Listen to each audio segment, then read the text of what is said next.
Il liceo Martin Luther King di Favara, sede di commemorazione del giorno del ricordo in memoria dei massacri e delle vittime delle foibe.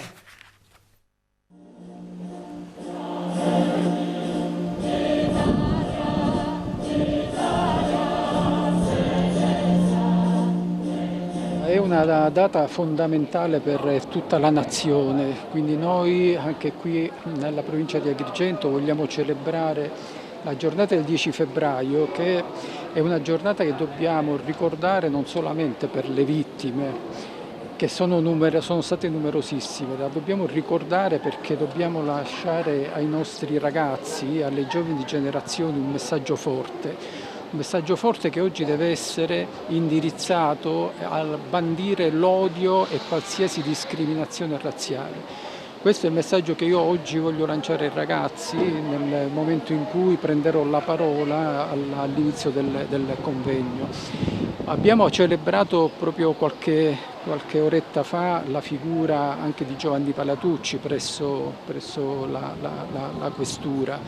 Anche lui è un eroe che deve essere seguito non solamente perché ha dato un esempio formidabile immolando la propria vita, ma perché ecco, è stato un personaggio della nostra storia e la storia secondo me deve essere sicuramente seguita dai nostri ragazzi.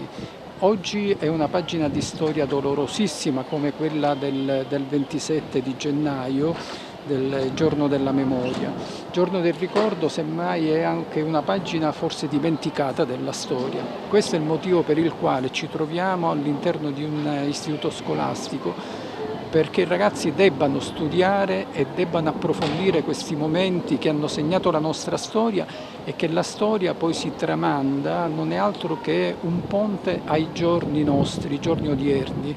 Quindi quello che è stato vissuto parecchi anni fa non lo riviviamo nei giorni odierni. Purtroppo abbiamo registrato, perché a Basovizza si è verificato un ennesimo episodio proprio alla vigilia della ricorrenza del giorno 10 di febbraio. Quindi questo ovviamente lascia un po' immaginare quanto ancora oggi siano temi molto molto attuali. I ragazzi oggi devono sapere, devono apprendere, devono approfondire queste pagine di storia in modo tale che nella loro vita quotidiana, nelle loro attività sia didattiche che nei loro gesti giornalieri, ecco, venga messo da parte qualsiasi sentimento di odio.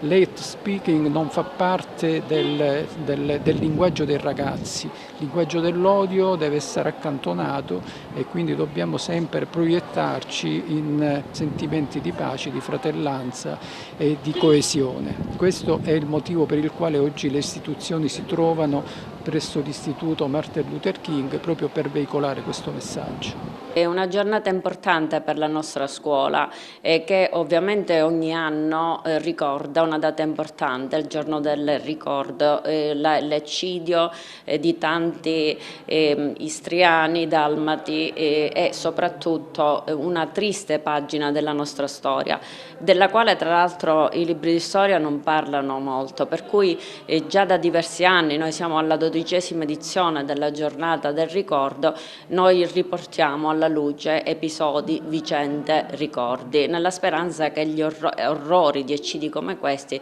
non si possano ripetere, non si ripetano più. Negli anni passati abbiamo coinvolto le scuole, man mano sono state fatte anche quest'anno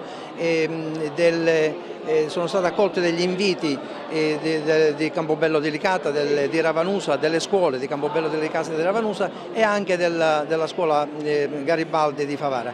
Molte scuole stanno cominciando finalmente a parlare del giorno del ricordo, lasciato infoibato questa storia per 60 anni prima, ma negli ultimi 20 anni che c'è la legge non molto effettivamente si era fatto. Oggi finalmente si comincia a parlare di questa realtà storica che è bene ricordare proprio per evitare che si commettano nuovamente gli stessi errori.